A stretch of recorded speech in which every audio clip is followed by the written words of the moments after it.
अगर आपने गुड़ की चाय का मज़ा लेना है और साथ साथ इसके फ़ायदे समेटने हैं तो बेहतरीन तरीका रात के टाइम गुड़ की चाय पिए, या वो जो सुबह सुबह घर से बाहर निकलते हैं ना, उनके लिए बेहतरीन तोहफा है खुदा का। अस्सलाम वालेकुम, कैसे हैं आप? उम्मीद है बहुत ज़्यादा अच्छे होंगे।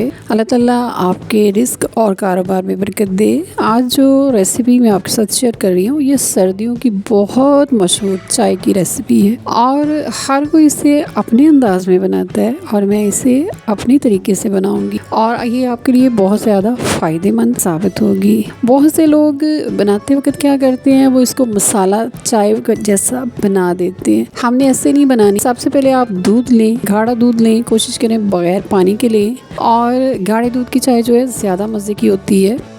सर्दियों में जो लोग दूध नहीं पी सकते उनके लिए भी बहुत बेहतरीन है ये। सॉरी, मैं आपको बताना भूल गई। ये 4 कप दूध है और इसमें डालेंगे 2 या 3 इलायचियाँ और इलायची डाल के आप इसको पकाएं। अच्छी तरह फेंट के बनाएं। जिस तरह आपने देखा होगा चाय वाले जो है ढाबे वाले वो बनाते हैं, फेंट के चाय बनाने, तो चाय का अपना मज़ा आता है। इससे फेंटने से ये होगा कि इसमें मलाई नहीं बनती और मलाई ना बनने से वो ख़राब नहीं होता।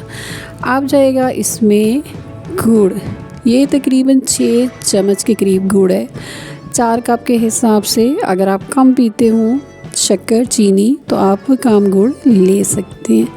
और इसके बाद क्या करना है, इसको फेंटना है अपने अच्छे तरीके से। इसको फेंटे। हमारे जो बुजुर्ग होते थे वो रात का खाना खाने के बाद, चाहे सर्दियाँ हो चाहे गर्मी, तो वो गुड़ थोड़ा सा ज़रूर खाया करते थे। गुड़ जो होता है ये खून में जल्दी मिक्स नहीं होता, खून के अंदर शामिल नहीं होता। का कहना ये था कि खाना खाने से के बाद अगर गुड़ खाया जाए तो इससे खाना बहुत जल्दी हज़म हो जाता है। अब इसमें डाली है जनाब पत्ती। चाय की जो पत्ती है ये 3 3.5 चम्मच के करीब मैंने डाली है। फिर जो है यहाँ चीनी जो है, ये सफ़ेद चीनी जो है ये सेहत के लिए अच्छी नहीं होती, ख़ास तौर पर शुगर के पेशेंट्स के लिए, या वो जिनका ब्लड प्रेशर हाई होता है और वो रात के टाइम बीपी की टैबलेट लेते हैं तो उन्हें चाहिए रात को वो चाय पिए तो वो गुड़ वाली चाय पिए। बेहतर ये होता है कि मगरिब और इशा के दरमियान वो खाना खाएं और फिर चाय पिए ताकि वो 1-2 दफ़ा आसानी से वॉशरूम जा सके। इसको आपने अच्छी तरह पकाना है और पकाने के बाद इसको कड़क बना लें जैसे आप पीना पसंद करें।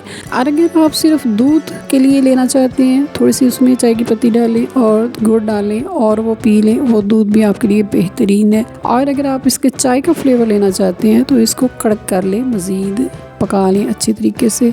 और फिर देखिए इतनी मज़े की झागदार चाय आपके सामने है। इसको पिए और पीते जाएं। आपको शुरू में इसका टेस्ट इतना अच्छा नहीं लगेगा, लेकिन आहिस्ता आहिस्ता आपकी ज़ुबान पर ये जायका अच्छा लगने लगेगा। तो चाय डालते हैं। बिस्मिल्लाहिर्रहमानिर्रहीम। बहुत ही खुशबूदार, मज़ेदार, जायकेदार चाय है। आप इस रेसिपी को इसी सादा तरीके से बनाइएगा। बहुत ही मज़े की रेसिपी है ये और बहुत आसान और सादा। आप इसे किसी भी टाइम बना के पी सकते हैं। मैं तो मोमोज़ के साथ खा रही हूँ सुबह सुबह नाश्ते में। और आप भी अपना ख्याल रखिएगा। फिर मिलेंगे एक नई और मज़े की रेसिपी के साथ। अल्लाह हाफ़िज़।